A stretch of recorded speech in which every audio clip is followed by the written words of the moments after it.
nociceptive type C unmyelinated fibers that also mediate pain and itch. Dr. Ishmael's talk on itch yesterday.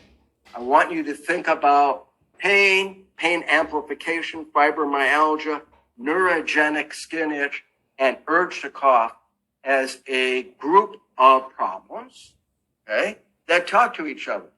And this is seen in a patient population of 50 to 70-year-old women.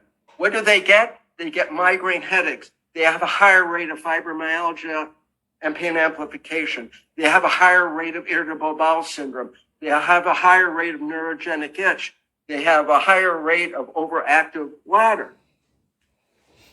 So this makes it really go, aha, that this neurogenic tickle in the cough that's leading to this cough is seen in a group of individuals that we don't understand, but that's gender. Now, what this is mediated on is through a receptor system with multiple different ligands and receptors, and this is where the investigation of pain, itch, and cough. And we'll just briefly show this slide here from Jackie Smith's article now in 2016, which is this kind of the original article on neurogenic, on chronic cough. And what we see here is that we have these receptors here in the airway that work, my lasering, it's, okay. Oh, this is, I'm just trying to figure my pointer here. Anyway, okay, that's just my laser. Anyway, yeah, let's use them out. There we go. Thanks. So these are the receptors here with various TRPV1, TRPA1. There's all these different receptors. They'll go up to the midbrain. They'll come back. But also what I'd like you to say, they go up to the upper cortex. And in this case, we have upper cortical involvement where it perceives the itch and that urge to cough. It's able to suppress the cough. It's able to voluntarily cough, okay? So when we talk about what's going on here is this communication to the midbrain, but also the communication to the upper brain, which then comes down and makes us cough. Okay, so there's an alteration of this mechanism, and that's called cough hypersensitivity syndrome. Similar to model in pain, there's central sensitization.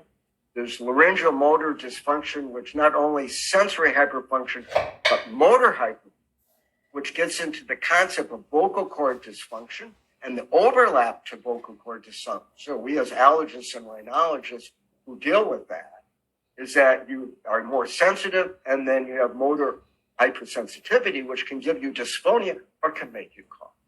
There's going to be multiple triggers to this. And similar to the model with pain, we have paratussia or paresthesia, where you get that increased urge. You have alotussia, things that shouldn't make you cough do, such as talking, smells, humidity. And you have a lower threshold of intensity, things that should make you cough, be it just irritants and smoke. And there's probably multiple pathways, receptor pathways. Everybody's going to have their own phenotype, which leads us to the different antitussives that everybody, similar to asthma and other chronic hypertension, that you're going to have different drug combinations to treat this problem. So let's go about and how do we approach this problem in our clinic? Okay, you're going to go and make sure they're a non-smoker because that puts them in a different category. If they're on an ACE inhibitor, you get rid of it for 4 weeks because it takes 4 weeks. And again, what's the mechanism of the ACE inhibitor causing cough? It's screwing up the neurogenic system through the bradykinins. And you want to get that chest x-ray, because that chest x-ray will tend to rule out malignancy, particularly. Got to get the chest. And then we're going to investigate looking for upper airway cough problems and what I talked about, again, mentioning pulmonary fibrosis and bronchiectasis. And I go to a high-resolution CT scan early. So if you're going down this road and you're not getting anywhere quickly, the one test that you would like to make sure, because you really don't want to miss pulmonary fibrosis, you don't want to miss the subtle bronchiectasis, is the chest CT scan. So this is an important slide for us as clinicians. Okay, it's the checklist that you go through of these red flags